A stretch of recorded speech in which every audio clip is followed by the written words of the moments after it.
कहानी की शुरुआत एक भयानक तूफान से जूझते हुए प्लेन से होती है, जहां हमारा मेन कैरेक्टर, जिसका नाम चक था, वह शांति से बैठकर टॉयलेट कर रहा था कि तभी अचानक प्लेन का प्रेशर घटने लगा, जिससे टॉयलेट का दरवाजा खुल गया और कार्गो में आग लगकर एक खतरनाक विस्फोट हो गया। पायलट ने चक को सीट पर बिठाया क्योंकि समुद्र में इमरजेंसी लैंडिंग करनी थी। पायलट ने लाइफ राफ्ट देकर बेल्ट बांधने को कहा। प्लेन तेजी से नीचे गिरने लगा। अब प्लेन समुद्र से लगभग 3000 मीटर दूर था। तभी चक को पता चला कि उसकी गर्लफ्रेंड की दी हुई पॉकेट वॉच गिर गई है।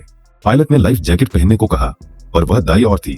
पॉकेट वॉच की वजह से जैक ने अपनी सीट बेल्ट खोल दी और लड़खड़ाते हुए उसे उठाने चला गया, लेकिन वॉच उठाते ही जैसे ही वह जैकेट लेने की कोशिश करने लगा, तभी प्लेन का एंगल बदलने के कारण वह हिल भी नहीं पाया।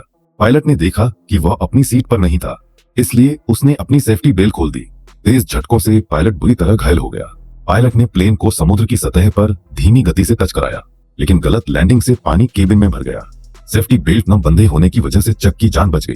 तभी अचानक प्लेन का ऊपरी हिस्सा फट पड़ा और समुद्र का पानी प्लेन के अंदर भरने लगा। लेकिन किस्मत से चक के हाथ में इन्फिलेटेबल राफ्ट था, और जैसे ही उसने उसे खोला तभी अचानक राफ्ट से जुड़ा हुआ हिस्सा प्लेन में फंस गया।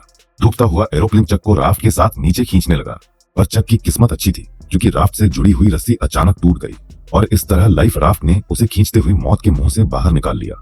आखिरकार चक सही सलामत समुद्र की सतह तक पहुंच गया। उसने अपनी पूरी ताकत लगाकर राफ्ट पर चढ़ने की कोशिश की और मरते दम तक राफ्ट के किनारे को कसकर पकड़े रहा, लेकिन वह धीरे धीरे उस इंजन की ओर बहने लगा जो अभी भी चल रहा था। पीछे खतरा देखकर उसने तुरंत आंखें बंद कर ली। तभी इंजन में आग लग गई और विस्फोट की लहर ने उसे उछालकर फिर से समुद्र में गिरा दिया। पूरा प्लेन एक जोरदार ब्लास्ट के साथ धीरे धीरे समुद्र में डूब गया, लेकिन खतरा अभी टला नहीं था। चकू न केवल समुद्र की तेज आंधी तूफान का सामना करना पड़ा, बल्कि एक के बाद एक उठती विशाल लहरों को भी झेलना पड़ा। वह बस लाइफ राफ्ट की रस्सी को कसकर पकड़े रहा। इसी तरह पता नहीं कितनी देर बीत गई और अचानक लाइफ राफ्ट की हवा निकल गई। तेज चट्टानों ने उसे फाड़ दिया। इसका मतलब था कि वह आखिरकार किनारे पर पहुंच गया था। वह अपनी आखिरी ताकत जुटाकर लाइफ राफ्ट को घसीटते हुए किनारे तक लाया। अगली सुबह जब धूप उसके चेहरे पर पड़ी तब उसे महसूस हुआ कि वह जिंदा है और छोटे से आइलैंड पर बहकर आ गया है। लेकिन मौत के मुंह से बच निकलने के बाद भी उसे कोई राहत नहीं मिली, क्योंकि वह नहीं जानता था कि इस अनजान जगह पर उसे कौन कौन सी खतरनाक चीजों का सामना करना पड़ेगा।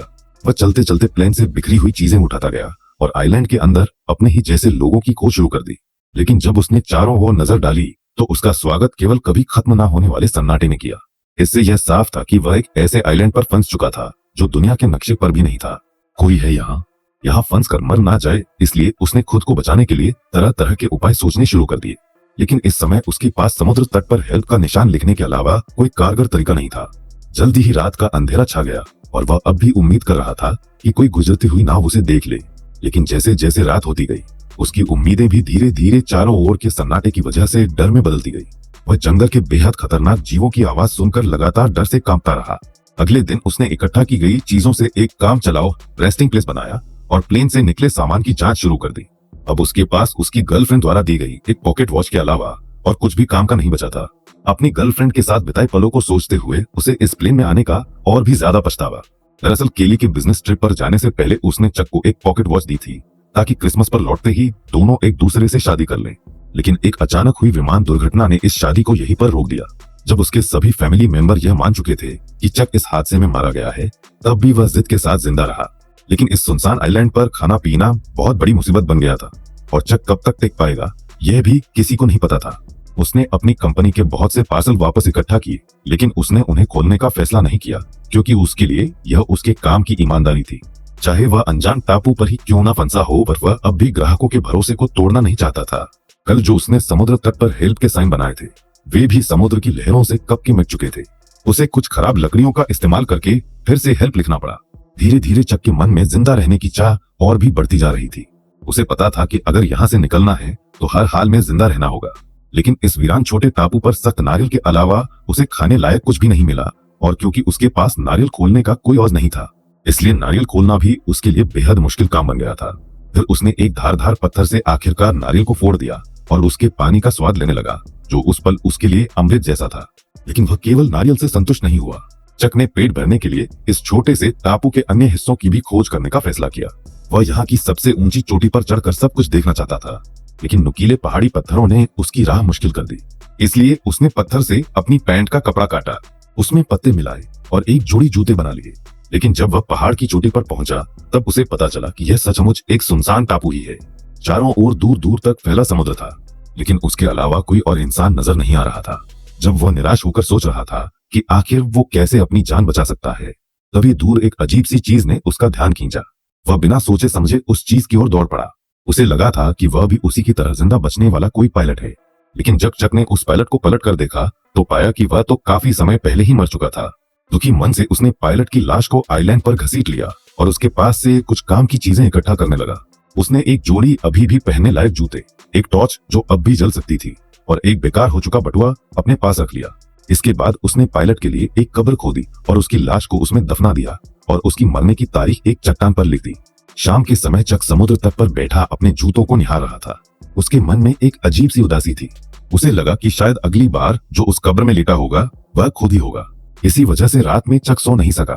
उसे समझ आ गया था कि अगर वह ऐसे ही हाथ पर हाथ रखे बैठा रहा तो उसका मरना तय है। इसलिए अगले दिन उसने जंगल में जिंदा रहने की कला सीखी। उसने पेड़ों की पत्तियों पर जमी ओस को इकट्ठा कर नारियल के खोल में जमा किया, क्योंकि उसे पीने के लिए साफ पानी चाहिए था। उसने लकड़ी की छड़ी को नुकीला कर मछलियों को पकड़ने का भला बनाया। भले ही यह सब बेवकूफी भरा था, पर इस लगातार कोशिश ने उसे निराश नहीं होने दिया। उसी रात टॉयलेट करते वक्त उसने एक रोशनी देखी। वह जोर से चिल्लाया ताकि उस नाव का ध्यान खींच सके। उसे लगा जैसे उसे अब और यहाँ रहना नहीं पड़ेगा। उसने टॉर्च से संकेत दिया कि कोई उसे देख ले, लेकिन दूरी ज्यादा होने की वजह से यह हल्की सी रोशनी किसी काम की नहीं थी। जैसे जैसे वह रोशनी उसकी नजरों से धीरे धीरे ओझल होती गई, उसका दिल गुस्से और बेबसी से भर गया। इसलिए अगली सुबह सूरज निकलते ही वह बेसब्री से फटी राफ्ट लेकर उस जहाज की दिशा में बढ़ चला, क्योंकि यह उसके कई हफ्तों की कोशिशों के बाद मिली एकमात्र बच निकलने की उम्मीद थी। वह इसे यूं ही खोने को हरगिज तैयार नहीं था। हालांकि वह जैसे तैसे समुद्र को पार करना चाहता था, लेकिन वह बार बार लहरों की मार के आगे हार जाता था। उसने अनगिनत बार हिम्मत दिखाई, लेकिन हर बार समुद्र की लहरों ने उसे पीछे धकेल दिया। लेकिन फिर भी वह हार मानने को तैयार नहीं था। उसने बहुत कोशिश की, लेकिन आखिरकार समुद्र की लहरों ने उसे अपने अंदर समा लिया। पानी के अंदर पहुंचते ही अचानक उसकी जांघ एक नुकीले समुद्री पत्थर से टकरा गई और एक तेज दर्द ने चक की जांघ को खूनम खून कर दिया। इस वक्त उसमें अब और आगे बढ़ने की ताकत नहीं बची थी। वह बस टूटी फूटी राफ्ट को घसीटते हुए बुरी हालत में किनारे लौट आया। शाम के समय अचानक आसमान में तेज आंधी और मूसलाधार बारिश शुरू हो गई, जिससे पहले से ही घायल चक की मुसीबतें और बढ़ गई। वह राफ्ट की मदद से केवल कंपनी के सामानों को ही ढक सका। फिर वह बारिश से बचने के लिए खून से बहती टांग के साथ कोई और जगह ढूंढने लगा। तभी उसे एक छोटी सी गुफा मिल गई और खुद को होश में रखने के लिए उसने कुछ घूंट गंदा बारिश का पानी पी लिया।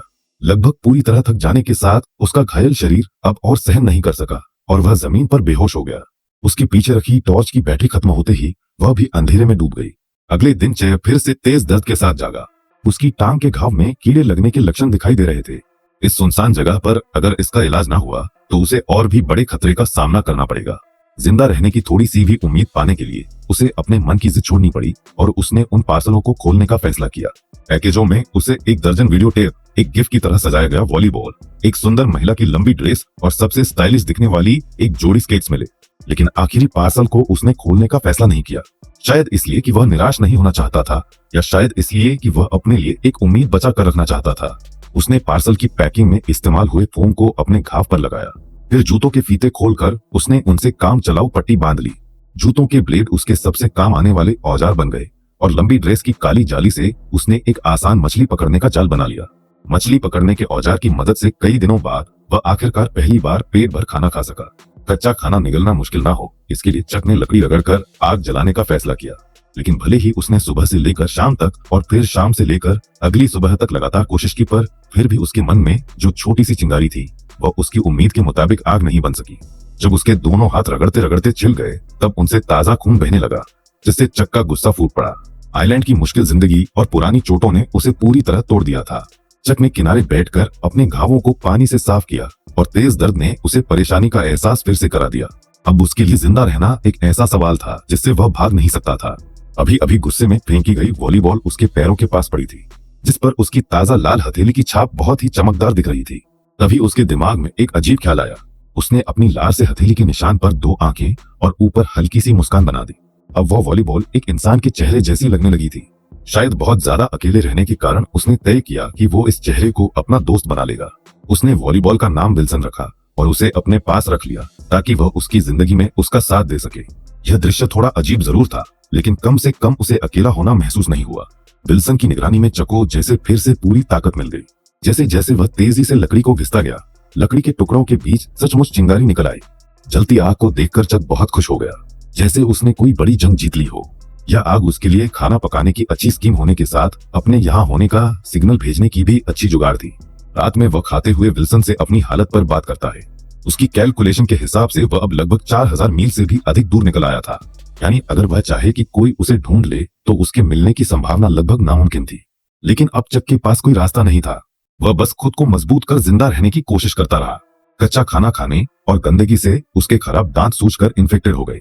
आखिरकार असहनीय दर्द के कारण उसने ठान लिया कि वह अपने दांत को निकाल देगा। उसने एक हाथ में स्केट वाली छुरी दांत पर टिकाई और दूसरे हाथ में पत्थर लिया। उसने सोचा कि लंबे दर्द से बेहतर है एक बार का दर्द। फिर उसने जोर से वार कर दिया। जंगल में जिंदा रहने में एक्सपर्ट होने के बाद भी उसकी आंखों में अब वह चमक नहीं रही थी। 4 सालों के अंदर चक अब एक जंगली आदमी बन गया था। हालांकि मछली पकड़ने में माहिर होने से उसे मांस की कमी नहीं थी, लेकिन उसकी आंखों में पहले जैसी जीने की गुंजाइश गायब हो चुकी थी। अब वो बच निकलने की कोई उम्मीद नहीं रखता था और हर दिन का जिंदा रहना बस उसकी अकेलेपन का एक और दिन था। और कुछ समय बाद उसे चट्टान के किनारे से एक टिन का टुकड़ा मिला और वह उसे समुद्र तट पर ले आया। लेकिन जैसे ही समुद्री हवा ने उस टिन के टुकड़े को गिरा दिया, तभी अचानक उसके दिमाग एक आइडिया में आया। अगर वह इसका इस्तेमाल समुद्र की लहरों को चीरने के लिए कर सके तो शायद सच में उसके पास इस जगह से निकलने का मौका हो सकता है।